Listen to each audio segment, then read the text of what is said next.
그래도 아저씨가 괜찮은데 할아버지 이상해 기분 나쁘더라고요. 마음속으로 기분을 표현할 수 없어. 그래도 야 임마 뭐가 이상해 임마 기껏 설명 그랬더니 그게 이상하잖아요. 뭐 연기 나는 게 올라가서 겁이 나서 불뚝이 났다면 그렇지 그랬더니 그럼 전기밥솥에 해먹으면 될 텐데 왜 하는 거예요? 그래서 역시 이놈한 니님이 뭘 혹시 어린애들 어쩔 수 없어 하고서는 이놈은 그때 무슨 전기가 있었냐? 전기가 없었지. 아주 타이르는 쪽으로 잘 알아야 돼. 이랬더니 아니에요. 전기가 있었어. 여기 불이 여기 전기 달렸잖아요. 제가 완전히 걔한테 당한 거 아닙니까? 애들은 본대로 얼마나 이게 정확한 겁니까? 제가 이게 우리가 여기는 기념전시가 아니지 여기 있지만은 뭐 행사 공간이라든가 없고 그래서 이 공간에서 행사를 신앙 속에서 많이 하거든요. 그러니까 그것 때문에 불을 이렇게 다른 건데 걔가 그런 거 압니까? 걔한테는 등이 달려있는 집이죠. 형광등이 켜있는 집이거든요. 그래서 실전대는 이런 거 하면 안 되는데 앞으로 이제 이런 공간이 만들어지면 그 좀 띄고 거기 가서 모든 행사를 하고 그러겠죠. 그래서 그 중학생한테 저는 한 방 먹은 게 지금도 역시 할아버지는 어쩔 수 없다 이런 생각을 하게 됩니다. 어떻든 이 집이 이제 그런 집이기 때문에 초가 뭐 다들 아시겠지 않습니까? 서울에 이 집 지을 때 서울에 이미 종로구 운리동에 기와집이 100칸 기와집이라 그러더라고요. 뭐 99칸밖에 옛날에 못 졌지 않습니까? 근데 그 집은 또 100칸 넘는 걸 졌대요. 또 100칸 기와집이 큰 기와집이 있었으니까 구태여기 큰 집을 지을 필요가 없으니까 기와를 안 얹은 것 같은 생각이 듭니다. 어쨌든 김유정은 그 누님들이라든가 조카분들이라든가 이분들이 확인하면은 워낙 부자이면 서울에서 태어났다는 설도 없잖아 있습니다. 그러나 그 여기서 태어난 같이 3살 어린 그 조카 끝까지 살던 조카를 제가 여러 번 경기도 강릉 때 만났는데 그 조카분이라든가 또 그 김진수라는 조카분이 서울 서초동에 살고 계시는데 그분만 했을 땐 어떤 누님 중에 누님이 4시 5시 있는데 누님 중에 2분은 어린 누님들은 서울에 태어났다 그러고 그 위에 누님들은 여기서 태어났다 그러더니 누님 사이도 이게 차이가 나더라고요. 그래서 저도 혹시 모르겠습니다만 저는 여기서 태어난 거로 그리고 김유정이 쓴 수필에 5월의 산골짜기에서 나의 고향은 저 강원도 산골이다. 춘천읍에서 산을 끼고 들어가면 꼬불꼬불 내다는 조그만 마을이다. 이렇게 높은 산에 삑 둘러서 있는 모습이 마치 온복한 떡시루 같더라. 마을 이름은 뭐라고요? 실내. 이제 교육되셨습니다. 역시 아까부터 표정이 한결 틀리시고 아까는 긴장들 하고 계시는데 이제는 알아맞힐 수 있죠. 이제 그 어린애들 긴장하시는 거 여러분들 아시죠? 왜 처음에 만나면 실내라고 해. 그럼 고향 여기 춘천 아이가 대구 외갓집에 가서 태어난 거죠. 대구 외갓집에 가서 그 병원에서 무슨 병원에 태어났으면 대구 가서 태어나서 저 병 구하나 저 조리하고서는 이제 2달 만에 왔으면 대구가 출생지입니까? 어떻게 됩니까? 이 춘천 아이가 대구 외갓집에 가서 여기 구한할 사람이 여기 나타나서 오면 걔 고향은 어디입니까? 대구입니까? 여기죠. 그래서 전 어서 태어난 이건 별 따질 필요가 없다는 얘기죠. 김유정이 자기 고향으로 생각하고 고향으로 써 있는데 뭘 우리가 이론을 달 필요가 없는 거거든요. 굳이 서울이다 뭐 이걸 따질 필요 없이 김유정의 고향 이 마을 이 집에서 태어났는데 1908년입니다. 여기 계신 분들은 이 세상에 아직 태어날 프로그램이 아마 형성되지 않았을 거예요. 혹시 되신 분 있습니까? 그래서 이미 태어날 프로그램이 돼 있다고 없으시죠? 그럴 때 1908년 2월 12일 양력으로 이제 여기서 태어나 보니까 부잣집 또래님이 둘째 또래님이 태어났대. 이 목소리가 들리죠. 사람들이 여기서 수근수근한 소리가 있는데 형이 한 18살 먹은 형이 뭐 여기 턱이 검은검은한 형이 내려라고 있죠. 아버지 같은 형이 하나 내려라고 있고 누나가 5이 내려라고 있고 김유정이 7번째로 태어나죠. 조금 있다 여동생이 태어나죠. 이 청풍김 씨 집안의 둘째 도련님이 태어난 겁니다. 어머니는 청송심 씨라고 요 학곡리에서 이 집으로 시집 오셨거든. 청송심 씨 거기도 있잖아요 지금. 청송심 여기 계십니까? 청송심 씨. 이 집에서 거기 계십니까? 학곡리십니까? 네, 바로 이 청송심 씨는 또 우리나라 이조 때 그 유명한 대기죠. 어머니가요. 네. 저희 아버지 육촌 누나가 되신다고 그래요. 그래서 거봐요. 아까 제가 말씀드렸죠. 잘못 얘기하겠다는요. 제가 청송심실 갔다가 뭐 무슨 뭐 춘천심씨 어쨌든 큰일 나지 않습니까? 청송심씨 증언해 주셨습니다. 그 어머니가 그래서 태어나서 여기서 바로 서울 올라갔죠. 그런데 아마 다산을 해서 그런지 김유정이 만 6살 때 어머니가 돌아가시고요. 아버지가 8살 때. 네 글자로 이거 조실부모를 하지 않습니까? 조실부모인데 김유정 작가라는 그 작가가 나오게 된 건 바로 어머니의 사랑을 받을라에 받지 못한 모성이 결핍된 상태에 그걸 뭘 채우고 싶은 욕구가 나중에 작가로 될 수 있는 에너지가 쌓이게 된 거죠. 어머니 일찍 돌아가지 않고 어머니 사랑을 끝까지 응석하고 그 살았다면 김유정 작가 안 나옵니다. 이런 작가, 큰 작가 안 나오죠. 어떤 그렇게 모성 결핍해서 그러니까 굉장히 어려웠죠. 누나들은 있지만 잘 맞지 않고 또 형이 성격이 좀 그렇기 때문에 누나들을 맨날 패고 뭐 이런 장면이 형이라는 소설이 나오는데 그래서 사랑을 못 받고 어머니 사랑을 못 받는데 그래서 말을 더듬었다는 기록이 있어요. 말을 더듬었다. 말 더듬었죠. 그러니까 말 더듬으니까 예중에 고등학교 다닐 때 말 더듬이 누런 교정소에 가서 말을 고쳤지만은 과묵한 성격이 될 수 없죠. 누구한테 말을 잘 안 합니다. 말을 잘하게 되면 말로 풀어내는 거죠. 그러니까 말을 푸는 것보다는 글로 이렇게 표현하는 그런 습관도 길어졌게 되죠. 그래서 술만 먹었다면 또 막 춘천 아리랑을 불러대고 뭐 굉장했다고 그래요. 술만 먹으면 그런 글 쓴 분들 보니까 그렇게 나오는데 평소 과묵하고 그런 성격이 된 거죠. 어떻든 어머니 아무리 일찍 읽고 그때만 해도 부자였기 때문에 서울 제동초등학교라고 아주 명문이 있는데 거기에 들어가서 졸업을 합니다. 그때 다닐 때 한학을 좀 합니다. 부잣집일 때 한문하고 또 바이올린도 좀 켜고 하모니카를 잘 불고 음악을 참 좋아했어요. 그러다가 휘문고를 들어갔거든요. 지금은 중고등학교가 춘천고등학교, 춘천중학교 따로 이렇게 있지만 옛날에 함께 묻혀 있는 데는 옛날에도 춘천고보라 했죠. 고보. 중고등학교 합칠 때는 5년제로 그때 학제가 3년이 아니라 같이 있을 때는 5년제 했습니다. 고보, 경성고보, 보성고보, 휘문고보가 명문인데 지금은 강남에가 있지만 강북에 있을 때 휘문고보에 들어가서 제가 그때 휘문고보를 아주 강남에 가서 그 학교 가서 아주 오래전입니다만 학적불 때였거든요. 잘 안 들렸더니 그때 거기 뭐 시문이라든가 아주 유명한 그 사람들이 거기 졸업생들이 뭐 윤동주라든가 굉장히 많더라고요. 거기 졸업생들이 많더라고요. 그 뛰어보니까 김유정 그 학적부에 김유정치가 약 계산하니까 지금 센치로 계산하니까 170 정도 되더라고요. 그럼 굉장히 큰 키입니다. 그 당시엔. 굉장히 멀끔하게 생긴 큰 키였거든요. 근데 성적은 어렸을 때는 점점 좋다가 점점 떨어지더라고요. 5년에 졸업할 거를 6년에 졸업하더라고요. 한 학기 휴학 이유는 안 나타났는데 휴학을 했더라고요. 6년에 졸업을 하고 그때가 만 20살이 된 겁니다. 중간에 한학을 초등학교 때 하고 대학을 간 거죠. 어느 대학을 가 시험 보느냐면 그 당시 아주 들어가기 어려운 지금의 연수대학교, 그 당시엔 대학교가 없으니까 전문학교 아닙니까? 이화여전, 뭐 경성전문, 뭐 연희전문, 보성전문 이런 전문들이 있는데 그 전문학교의 그 연희전문, 지금 연수대학교 문과에 가서 시험을 합격했습니다. 뭐 그때 어머니 아버지 안 계시지만은 뭐 얼마나 신났겠어요. 어려운 환경 속에서 이제 그 여자를 그때부터 따라다니기 시작했는데 무짐하게 따라다녔어요. 김유정이 자기가 쓴 자기 얘기 비슷한 자기 자전적인 얘기를 할 수 있는 두꺼비하고 생의 반려라는 소설에 보면 자기라고는 안 그러죠. 물론 다른 이름 명렬이니 뭐 다 있으면 그 따라다닌 얘기가 나오는데 참 지독합니다.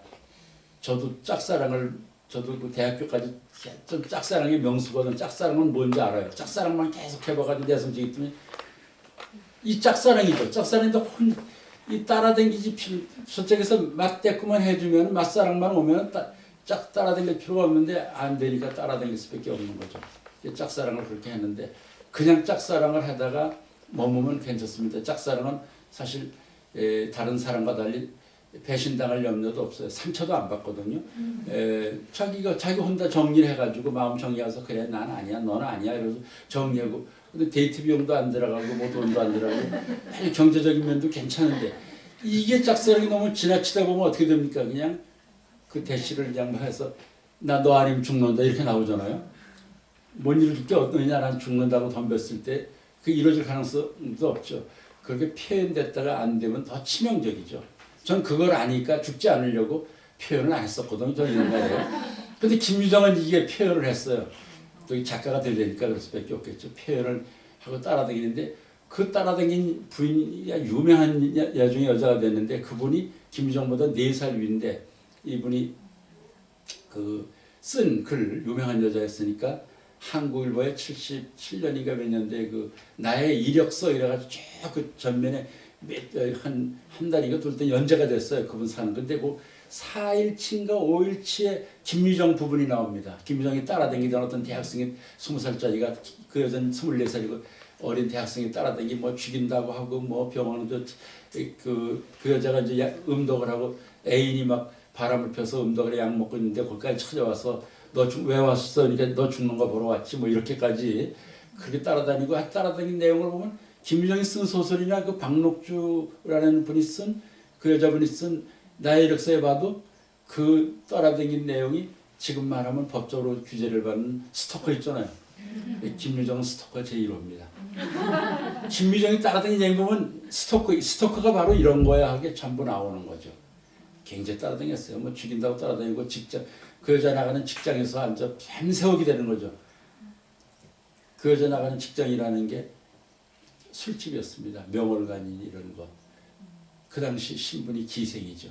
우리나라 최고 기생인데 지금들은 가수라는 직업이 있고 남자들은 또 배우 그러지만 옛날에 남자들은 광대 뭐 여자들은 재능이 있고 그러면 지방에 나가서 선비들 뭐 남자들 뒷바라지는 춤춰 보이고 노래하고 뭐 이렇게 하는 기생 신분으로 무슨 나타나야 되잖아요. 기생 신분.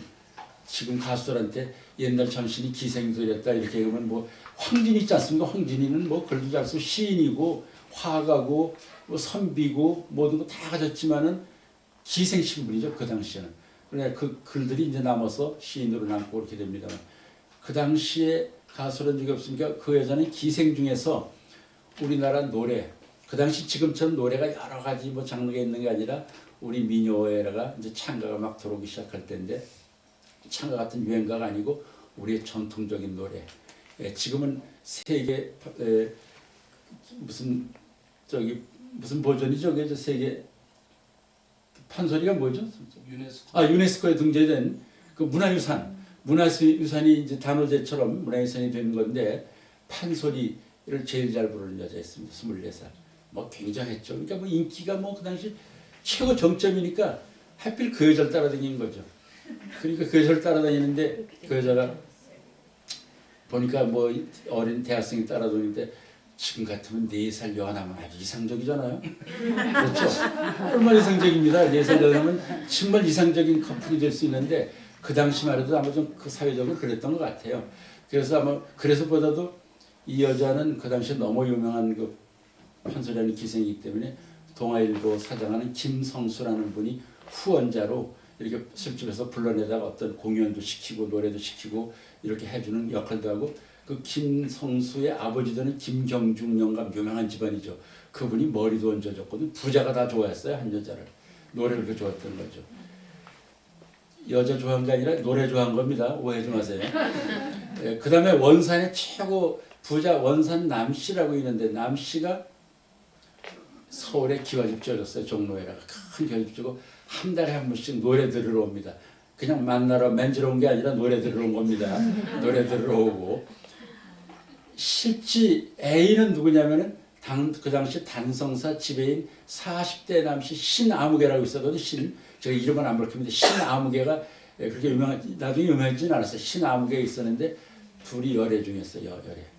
굉장히 뭐 중근히 사는 일인데 박록주가 어느 날 경북 선산이 고향이거든요. 거기에 가서 목을 트이고 다시 연습하고 왔더니 신씨가 바람 피고 있는 장면을 목격해가지고 이 여자가 막 뭐 음독하고 막 이럴 때 김유정이 따라다닌 겁니다.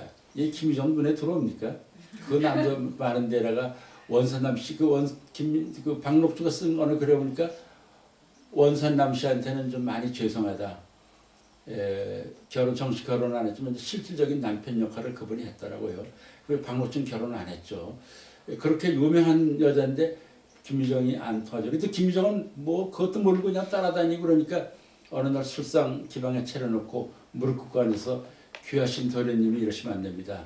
저는 천한 몸인데 출세해서 올 때까지 여기서 기다리려면 앉아서 기다리겠습니다만 그때까지 기다리겠습니다만 저는 지금 사랑할 생각 없습니다.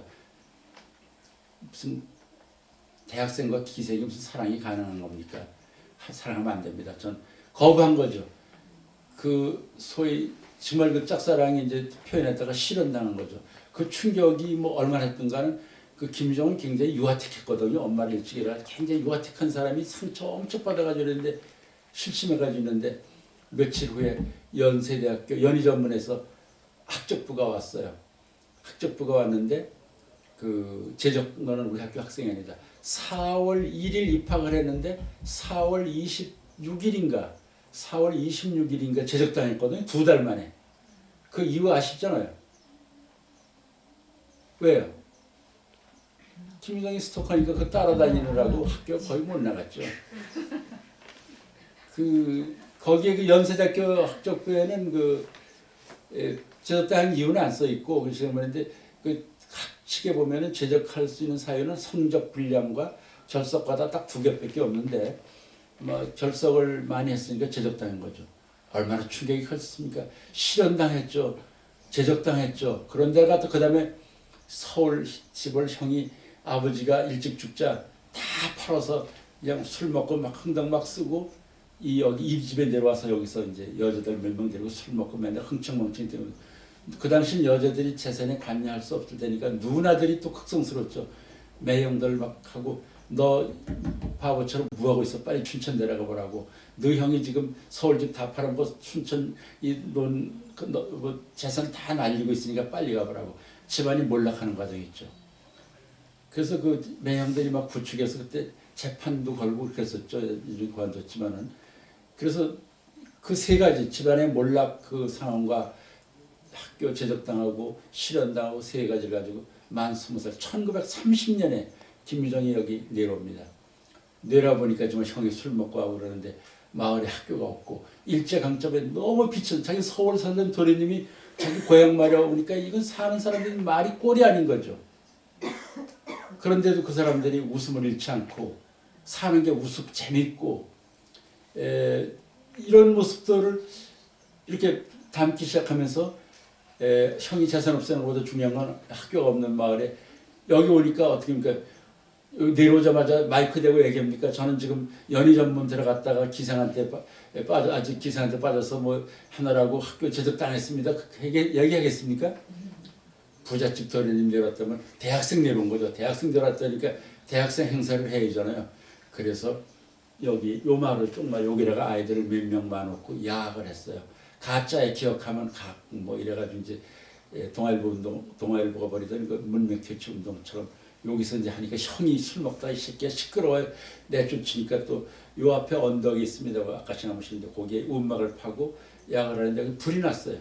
그래서 그때만 해도 이 산에 나무가 자기네 나무에 그러니까 사람들을 시켜가지고 형이 또 동생을 또 꽤 외웠던 것 같아요. 그 당시만 해도 학교 그 나무를 펴다가 학교가 없는 마을에 학교 가안이 학교를 세웠습니다. 그 가안이 학교 이름이 뭔지 아시는 분 한번 손들어 보시죠. 가안이 학교가 뭐였을까? 4글자로 얘기하실 분. 네? 뭐라 그랬어요? 금병의숙. 네, 맞으셨습니다. 아니 어떻게 맞으셨어요? 아까 말씀하셨어요.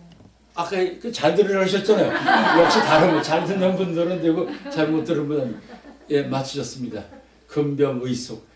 의숙이라는 거는 학교가 없는 마을에 그 마을의 독지가가 자기 사재를 털어서 학교 형태의 그 교육기관을 만든 걸 의숙이라고 했거든요. 금병산자라고 하니까 금병의숙이겠죠.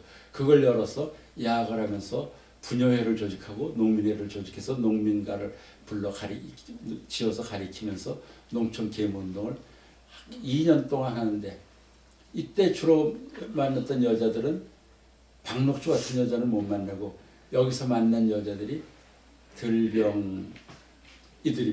김유정 소설에 나오는 여자들은 그 아내도 전부 직업은 뭐냐면 지금 따지면 들병 장수입니다. 들병이 김유정 소설이 유명한 겁니다. 여기 나오는 여자들은 점순이, 동백꽃과 봄봄에 나오는 점순이 17살, 이 마을 토백이 소작인의 딸이지만 당당하게 땅을 붙이는지, 그리고 나머지 여자들은 전부 19살인데 전부 현장에 나가서 남편 먹여 살리는 여자입니다.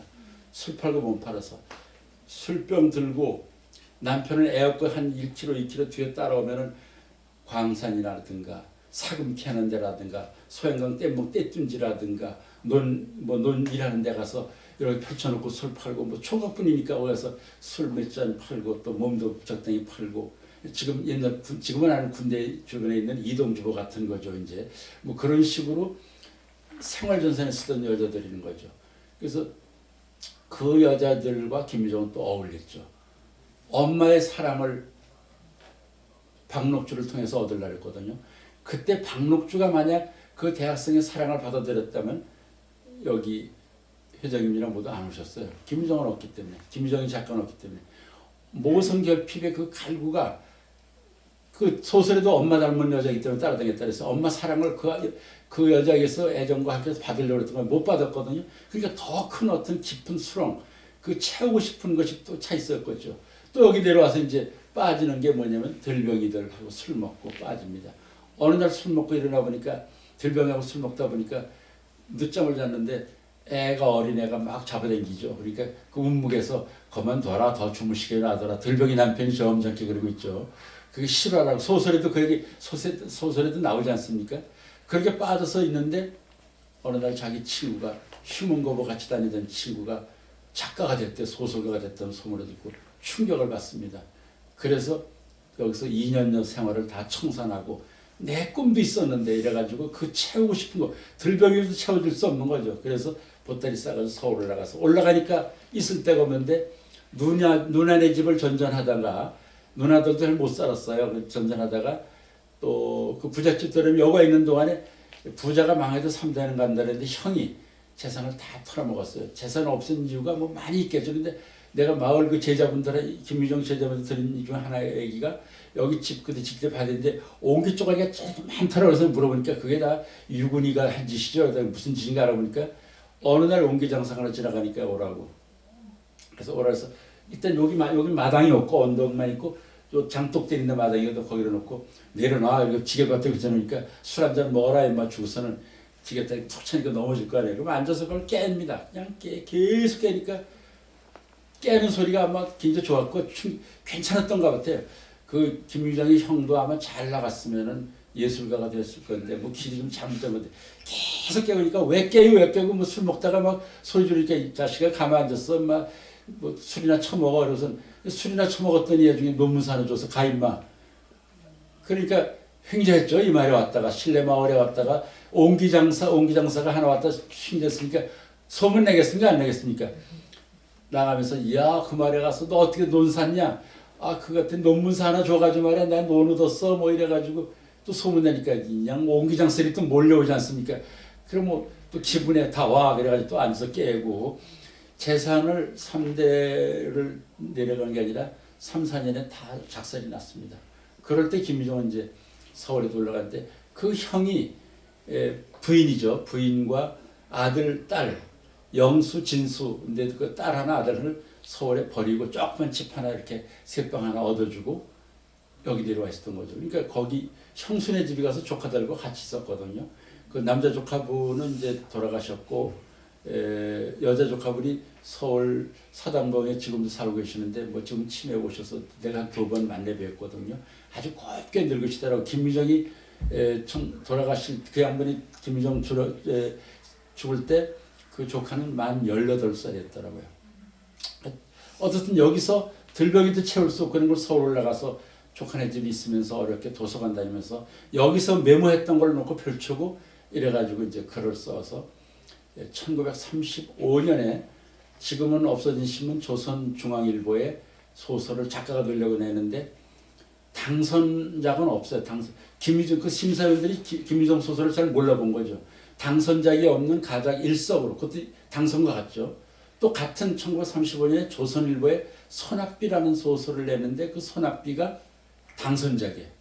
한 사람이 한 신문에 두 개의 신문에 동시에 내서 입상해가지고 작가가 된 건 김유정이 아마 처음이었을 거예요. 그러니까 천재 작가, 그 당시에 이상이라는 시인이 뭐 김혜경 아시잖아요. 김혜경이 조선일보에 1934년 오감도라는 이상한 시를 써가지고 막 사람들 혼란시키고 천재 시인이 나왔다 그럴 때 김유정이 나와서 당대 문헌들은 천재 작가 김유정이 나온 겁니다.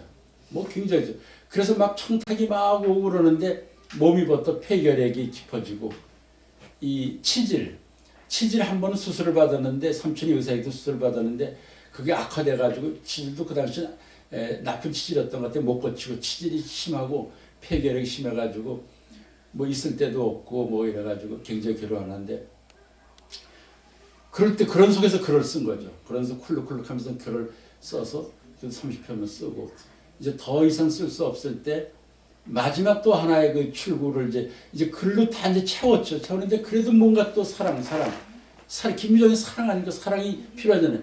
사랑을 찾는다 보니 어느 날 보니까 여성이라는 잡지사에서 청탁이 왔는데 천재 작가 우리가 젊은 작가니까 총각이라니까 어떤 아내를 맞이할까?